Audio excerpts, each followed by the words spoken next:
প্রাক্তন রেলমন্ত্রী মমতা বন্দ্যোপাধ্যায় সুরক্ষার জন্য তার আমলে রেলের অ্যান্টি কলিশন ডিভাইস চালু করেছিলেন বলে জানিয়েছিলেন। সেই ডিভাইস লাগালেও তার সুরক্ষা শংসাপত্র ছিল না। আজ লোকসভায় পাল্টা দাবি করেছেন রেলমন্ত্রী অশ্বিনী বৈষ্ণব। কি বলেছেন দেখুন। কলিশন ডিভাইস আমি যখন রেল মিনিস্টার ছিলাম তখন করেছিলাম এবং এর জন্য আমি কোঙ্কণ রেলওয়েকে কাজে লাগিয়েছিলাম। মুম্বাইতে, গোয়াতে, আমি নিজে মাডগাঁওতে গেছিলাম। সেটা দেখার পরে এটাকে আবিষ্কার করে প্রত্যেকটা ট্রেনে লাগানো হয়েছিল। যদি ড্রাইভারও ঘুমিয়ে পড়ে অ্যালার্ম দেবে, দুটো ট্রেন কাছাকাছি চলে আসলে আটকে দেবে, এরকম নানা রকম সিগন্যালিং সমস্ত। मैं इस विषय को बिल्कुल पॉलिटिसाइज न करते हुए बहुत स्पष्ट भाव से केवल तथ्यात्मक रूप से आपके सामने रखना चाहूँगा।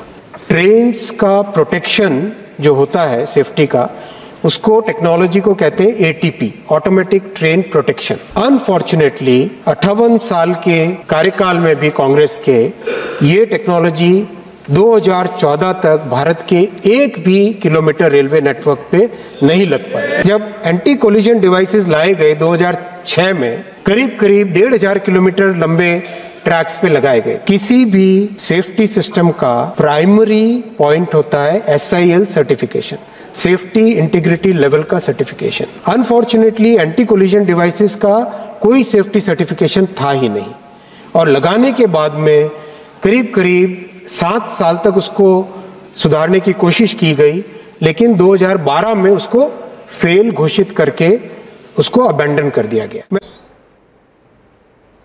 রেলমন্ত্রী অশ্বিনী বৈষ্ণব যে কথা বলছেন, anti collision device Mamata Bandyopadhyay রেলমন্ত্রী থাকাকালীন যা লাগানো হয়েছিল তার সেফটি সার্টিফিকেট ছিল না। প্রাক্তন রেলমন্ত্রীকে নিশানা করে অশ্বিনী বৈষ্ণব দাবি করেছেন, কেন্দ্রীয় রেলমন্ত্রী, সংসদের রেলমন্ত্রী হিসেবে যখন মমতা বন্দ্যোপাধ্যায় ছিলেন তখন তিনি দুর্ঘটনা সংখ্যা বলতেন, দুর্ঘটনা কমে যখন 0.24 থেকে 0.19 এলো, আর আজ যখন দুর্ঘটনা 0.03 এসেছে।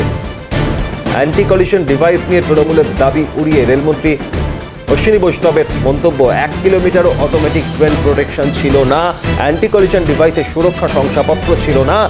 2012 সালে যা পরিত্যক্ত ঘোষণা করা হয়, লোকসভায় মন্তব্য করেছেন অশ্বিনী বৈষ্ণব। 2006 থেকে 12 এই সময়কালীন অ্যান্টি কলিশন ডিভাইসের কোনো সুরক্ষা শংসাপত্র ছিল না।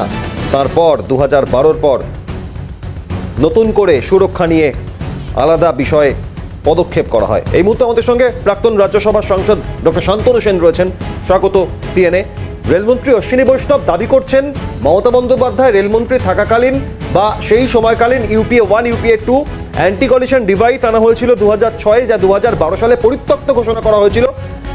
শুধুমাত্র তার নিরাপত্তা সুরক্ষা শংসাপত্র ছিল না, তারপরেই কাগজ আনা হয়েছে। অর্থাৎ রেলের দুর্ঘটনার প্রবণতা সংখ্যা আগের তুলনায় এখন অনেকটাই কম, এই দাবি অশ্বিনী বৈষ্ণবের। তৎকালীন সেরা রেলমন্ত্রী মমতা বন্দ্যোপাধ্যায় তার মন্ত্রিত্বে তিনি প্রমাণ করেছিলেন 1 পয়সা রেলের ভাড়া না বাড়িয়েও কিভাবে রেলকে একটা শিল্পের পর্যায়ে নিয়ে যাওয়া যায়, কিভাবে রেলের যাত্রী সুরক্ষা নিশ্চিত করা যায় এবং কিভাবে রেলের সার্বিক উন্নয়ন করা যায়।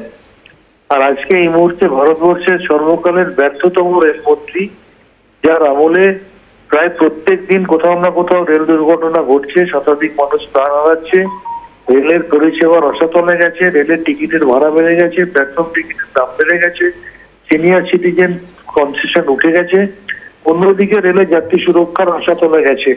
Mamata Bandyopadhyay anti collision device চালু করে এসেছিলেন। সেটা যদি রেল দপ্তর সঠিকভাবে ইমপ্লিমেন্ট করতো, তাহলে আজকে প্রত্যেক দিন আমাদের এই ধরনের রেল দুর্ঘটনার খবর দেখতে হতো না।